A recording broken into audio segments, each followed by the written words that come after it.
Sharon Graham, Executive Officer.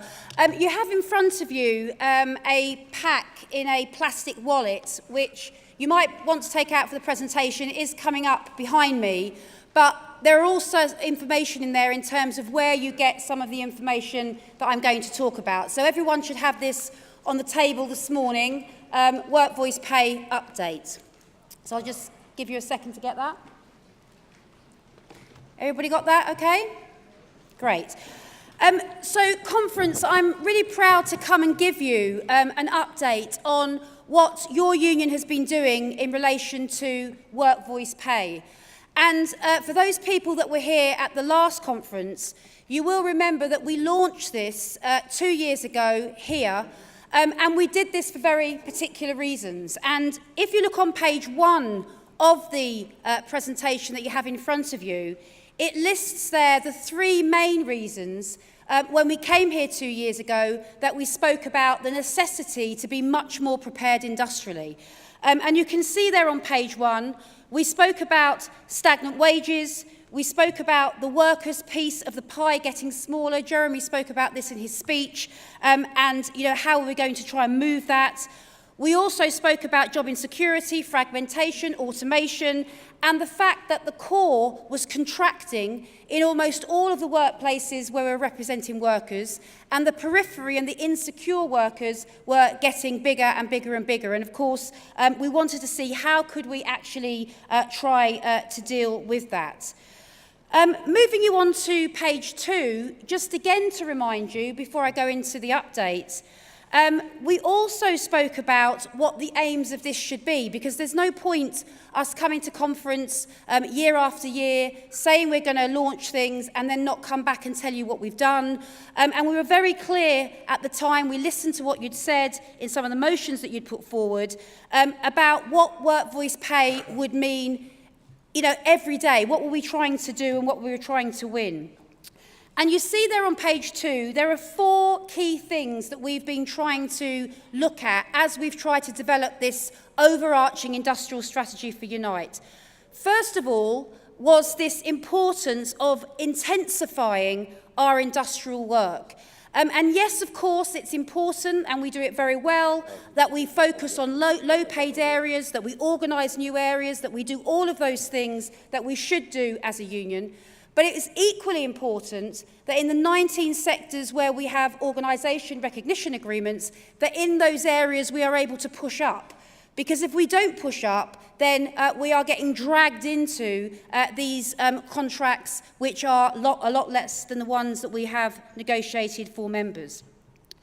We also launched Work Voice Pay to improve industrial outcomes. We had a situation 2 years ago that we had all of these agreements, and I'll come to what we've done with those. Everybody had huge amounts of knowledge, our reps had huge amounts of knowledge, but there was no one place that we could go to and say, I am a rep in food, drink and agriculture, I work for this employer, I'm putting in this pay claim, what are others putting in? There was nowhere where you could actually see that information. And the third bullet point there on page 2, I think is probably one of the most important ones. It's a phrase that we use a lot within organising, that we needed to try to ensure that the workplaces where we had recognition in the first instance was strike ready. And this isn't to say that, suddenly we're all off on strike tomorrow, would be nice, but I mean, that's not what the purpose of it was. It was effectively to essentially say, if we need to fight for whatever reason on automation, on insecure work, on all of the things that we know that are happening to workers, are we ready to do that by sector and across the areas in the union? And the final thing on page 2 that we set ourselves as a task when we met 2 years ago was that we wanted to have a manifesto for the 21st century workplace. And a lot of people have come to the rostrum already this week and spoken about the workers' voice. Where is the workers' voice in these issues of Brexit, in all of the issues that we're facing? And we wanted to try and create, through automation, through non-permanent work, through rate for the job, a manifesto that this union put forward by talking to our stewards and reps out in the field. As I move you now into page 3, we come into the work that we've been concentrating on. And essentially, there have been 7 areas that we've been working on over the last 24 months.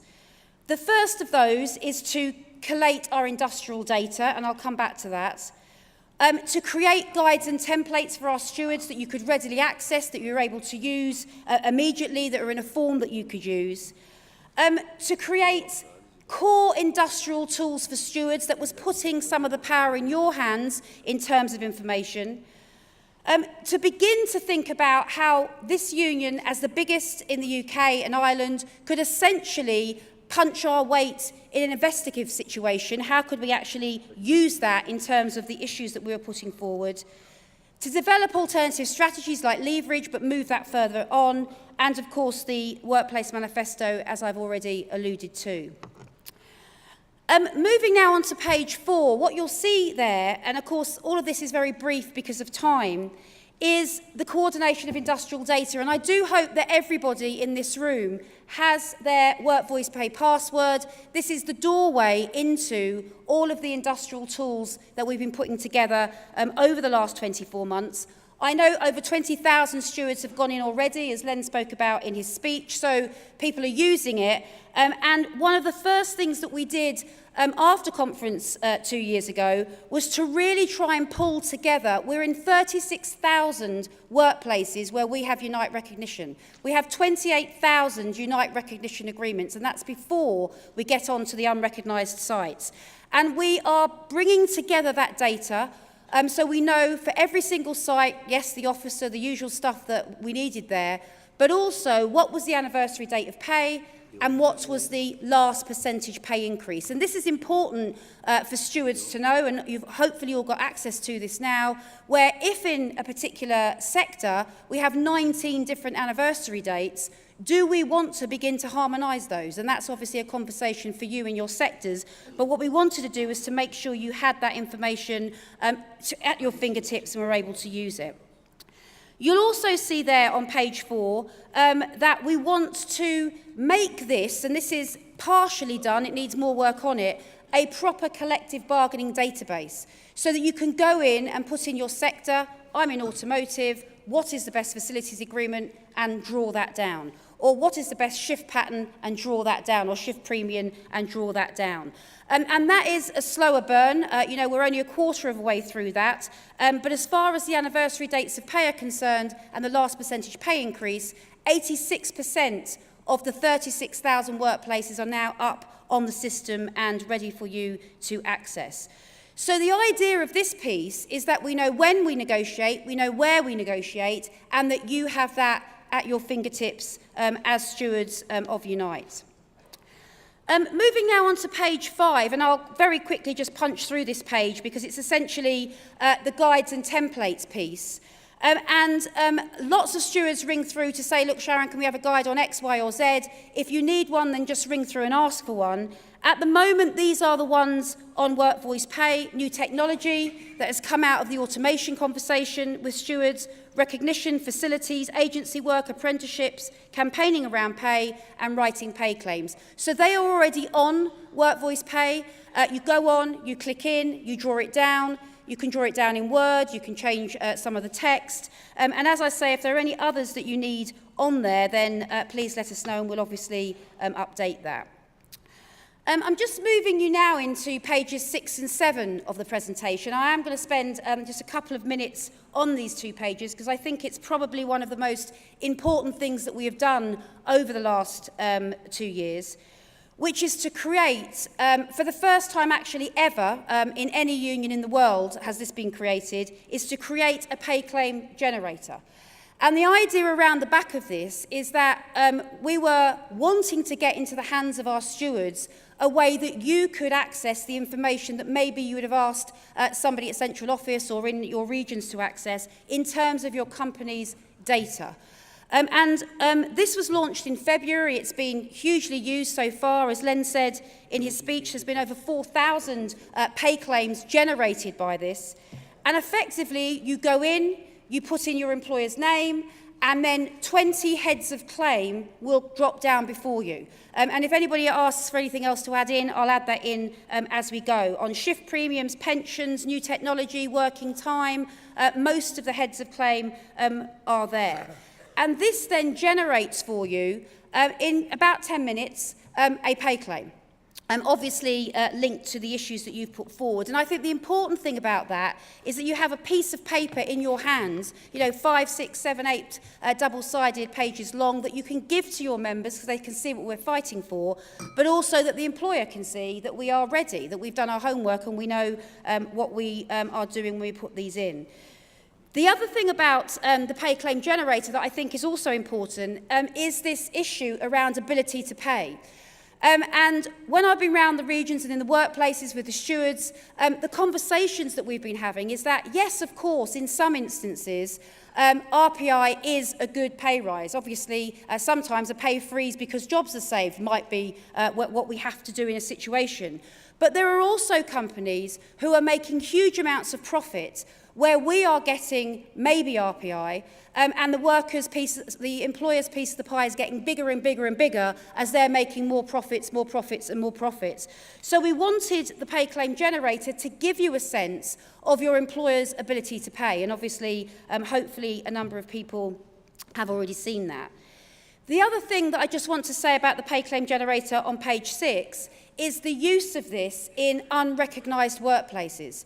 In all of the areas where we have organisation, there are undercutters undercutting your rates of pay in unrecognised workplaces. And of course, we want to join everything up so that we can go into these unrecognised workplaces with the pay claim to say, look, this is what we would fight for you, but you need people in the union. Because you don't need recognition to put in a pay claim, and you don't need recognition to strike. And actually, could we use the pay claim generator to actually deal with undercutters in the first instance? Page 7 of the document essentially talks about the other areas that we're hoping to do in terms of the pay claim generator as we move forward. And as of September, you will all be able to access global accounts on the pay claim generator. And this is really important because of how employers move their money, and you'll be able to see that in terms of the accounts. What I'm really interested in about this, because we have the generator, we're using it, is how we can link this with other unions. Len alluded to it in his speech. We've been discussing this with 29 unions in 12 countries who want to come and talk to Unite about work voice pay, about leverage, about organising. And if we could have a situation where they did their coordination of data for their union in the same way, anniversary dates, last percentage pay increase, rate for the job, then we would have information across a number of unions in a number of countries that you could then access in. And we're obviously trying to work on whether or not that is something we can do. Just one other thing I want to say on page 7, which I think is important, it's my own particular favourite, I have to say, is the employee profile generator, which actually is coming on stream at the end of this month. And this is really an attempt to try and put some of the information that we pull together on leverage into the hands of the stewards. So what this piece of the pay claim generator does is that if you put in your employer, you will be able to get key information about your employer, what I call a dirt dossier. And so what this employer profile does is it draws down incidents, it draws down a whole range of things that CEOs pay, obviously, but other things that you may well want to use in your negotiations. Moving now on to page 8 of the presentation, I just want to say something very briefly about alternative strategies. All of this is only going to work if we are doing a number of things on a number of fronts. Have we got strike-ready workplaces? Are we coordinated in terms of knowing where and when we negotiate? How can we get that into the hands of our stewards and combines? But also, there are times, I've been involved in a lot of them, I'm sure you have, when employers move into a hostile situation. And we have used leverage very well in terms of trying to deal with those situations where stewards have been sacked, where a whole range of things have happened. And we are looking now at leverage to see whether or not we can push that even further, so that could we use leverage, for example, in terms of a closure? And we've got leverage prepared at a moment for a company, which it doesn't matter what the name of it is, but we are their second biggest market in Europe and their third biggest market in the world. They employ thousands of Unite members, and they may have thought that they would be able to shut that place and walk away. And the question that we're looking at now is how could we do something about that? Not boycotts, but really understanding the company and where they make their money and where their next emerging market will be. So we're looking at that and obviously driving that forward. As we move on to page 9 of the report, again, this is another area. So all of this is multifaceted. As I say, one part of it doesn't really work without the other. But I do think on this piece, we can really punch our weight very well. And this is really the piece that's called Unite Investigates. And, you know, when we met with the executive at the last meeting and when we've been talking around the country, we are the natural authority to talk on behalf of workers. We are the biggest worker organisation in the UK. And therefore, right-wing think tanks doing papers on automation or non-permanent work, it doesn't cut it. We need to do those types of papers because it's our members that are going to be affected by those types of issues. So we've set up this area called Unite Investigates, and we have already looked at 2 core areas in terms of this. One is automation, and I've been around most of the regions and the sectors and was at the sector conferences looking at this very detailed 300-page report on how does this affect you in your particular sectors. And also on insecure non-permanent work, the second huge area that is going to be affecting our members, that is already affecting our members up and down the country. Page 10 and 11 effectively take you through those in a very, very brief way, and I'll just say a couple of points about those. On page 10, you see the automation slide there in relation to Unite Investigates on automation. And this document took around 7 months of very detailed research to do. We've spoken to well over 3,000 stewards in workshops, in different meetings, in different workplaces, and we are trying to draw together what is it that we are saying, is this union saying, around automation? What should be our political response to that? What should be the demands politically? And also what should be our industrial response? And so what we're aiming to do is by the end of this year is to have bespoke papers for every sector, every region, because regions will be affected obviously in different ways as well. And crucially for the equalities areas where there is a particular piece around algorithms and bias of algorithms and how that affects our women and BAM members particularly, but I suspect across the equalities spectrum. If you move on to page 11, you'll see the front page of the second Unite Investigates report. And I just want to say a couple of things about this. The first thing is that these reports have to be professional, they have to have detail, we have to be able to stand by them. And this report is a very detailed report, again, sort of 300 plus pages in relation to it. And what we've done in this report is that we've looked at the cause of the gig economy, insecure non-permanent work. We've looked at the effect of that, and then we've tried to look at some of the solutions. And the solutions ultimately will come from the members, it will come from the stewards in terms of the conversations that we again go around the regions and have a discussion with regions and sectors about how you want to deal with that. But I would just say one thing, and you'll see that there's the sort of front page of the paper with the arrows on the front there. And what's very interesting when we look at something like the gig economy is that it's really important that we don't get driven down one track, because the gig economy is obviously rampant casualisation. It's happening very fast because it's all internet-based. Somebody said that earlier on. 1.3 million people work within it now. But equally, there are other things in insecure non-permanent work that we need to look at the same time. We must look at the gig economy because it's almost mission creep of these terrible contracts and all things that we should be looking at. But equally, you have areas like outsourced workers, and you can see there that 3.3 million people out of the UK workforce are outsourced, and it is predicted to grow 4.5% every year for the next 10 years. So the question is, what is our industrial response to that in terms of how we can try and deal with that? And also then, what is the political response? And you'll see there on page 11 on the right-hand side that we're looking at the top 10 companies in each sector. We're trying to trace all of the outsourced areas that they use, who are the companies they use, who are the agencies they use, so that we can obviously take this to you and the NISCs and risks as we finish that work. And the final thing, Chair, that I just wanted to say was on page 12, just to essentially try and draw some of this together. So work voice pay is theirs, it's for you to use. I hope that you look at it, change it, criticise it. You know, we're not sort of sensitive about it. If there are things in there you want to change, then please do. But the idea of it is that this is informing our industrial strategy, so outsourcing, automation, pay claims, all of the things there that we've put in there.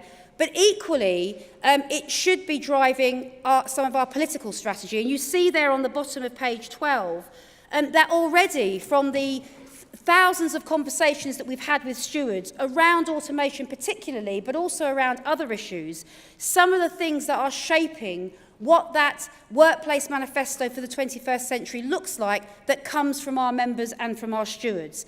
And you can see there, retaining work as a central pillar, job security, outsourcing, undercutting, rate for the job, sector bargaining, etc., etc. I could go on in relation to that. So as we go into each of the areas, we'll be marrying the area up with industrial plans and obviously then what are the political demands. So thank you for all the work that you've done on work voice pay. Thank you for doing what you're doing in the regions, and I look forward to working with you soon. Thanks very much.